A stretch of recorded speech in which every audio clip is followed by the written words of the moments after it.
I didn't do it.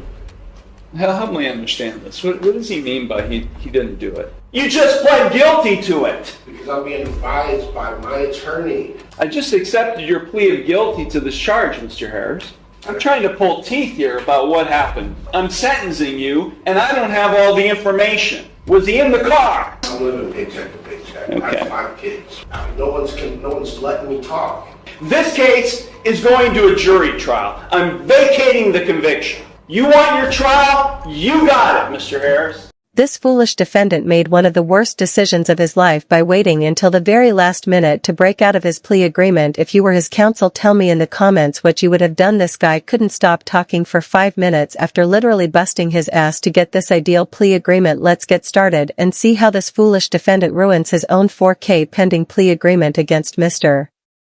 Pending against Mr. Harris is a charge of failure to stop after a non-public road accident. The offer that we have discussed here would be an amendment of the charge to the charge of failure to stop after an accident involving the property of others. The difference between this charge and the original charge is that this charge does not carry a mandatory license suspension. The damage to this vehicle, which was a 2001 Chevy Blazer, was the grand total for the repairs $6,874. The city is recommending probation, whatever fine the court deems appropriate. Mr. Heasley?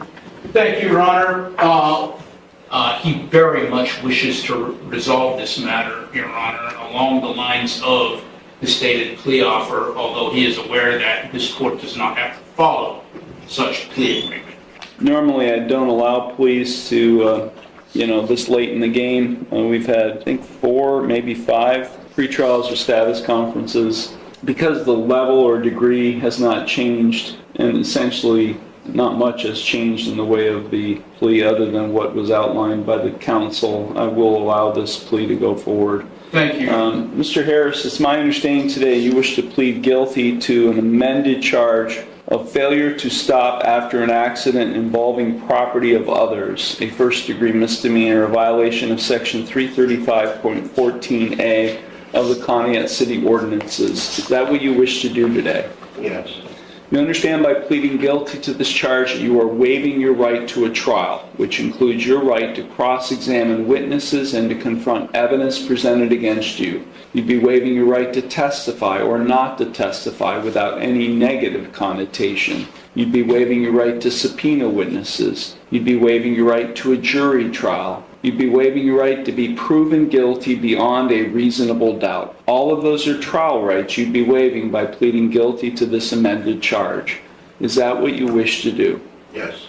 And are you thinking clearly and do you understand everything that's happening? Yes. Okay, I'm going to provide to you, Mr. Heasley, a written waiver of your trial rights and right to a jury trial and acknowledgement of effective plea. If you find that document acceptable, you can sign and date it at the bottom. Harris and myself have executed the waiver of trial rights and right to a jury trial and acknowledgement of effect of plea in this instant case, handing it to the bailiff. Thank you very much. The court does find that defendants, as I indicated, will allow the amendment to go forward. I do find the defendant's plea of guilty to the amended charge to be knowing, voluntary, and intelligent. The court will accept the guilty plea to the amended charge, and I will therefore find him guilty of the amended offense. We will now proceed to sentencing. Mr. Heasley, is there anything you or your client would like to say at this time before I impose sentence? Thank you, Your Honor.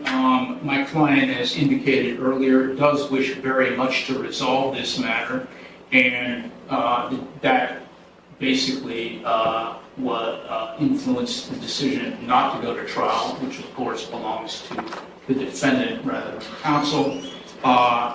We're aware that there is restitution to be made in this matter, and hopefully that will not be a problem.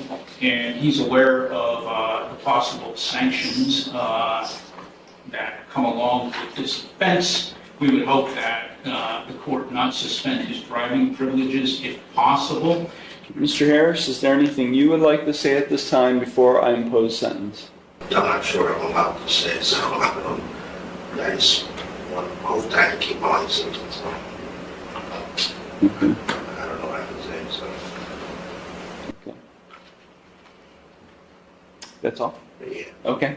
Okay. Back on December 21st, Ms. Kreider's vehicle was parked in front of her residence in the street. It was struck by another vehicle. Officers investigated the matter, determined that the vehicle belonged to Mr. Harris. And at that point in time, they found pieces of the vehicle that were there, including a piece of a Cadillac grill ornament. And they matched it to the front of Mr. Harris's vehicle, and it fit. A piece of the Cadillac grill ornament fit perfectly. So that's how it was determined that Mr. Harris's vehicle was involved in the accident. Thank you. Ms. Kreider, is there anything you would like to say at this time before I impose sentence? No? Okay. Thank you. So I think if there's a restitution component being included in, it seems, because this was not a citation that was issued, this was a complaint filed by the law director, so I can't tell from the paperwork filed with the court whether he had insurance or not, but I'm assuming since restitution is a component of the sentence that there was no insurance? I wasn't the one driving it, so Was there insurance on the vehicle? I don't know. I didn't do it, so I don't know. I didn't have the car in my possession. Help me understand this. What does he mean by he didn't do it? I'm sorry. We were prepared, Your Honor, although he does wish to resolve this matter, according to the offer which was just recently extended to us, with trial on this matter. But he has waived his rights to... I understand. Just tell me what happened. I understand. Just tell me what happened. I'd like to know what he's claiming happened. Another individual, Your Honor, was operating the vehicle at the time of the accident, not Mr. Harris.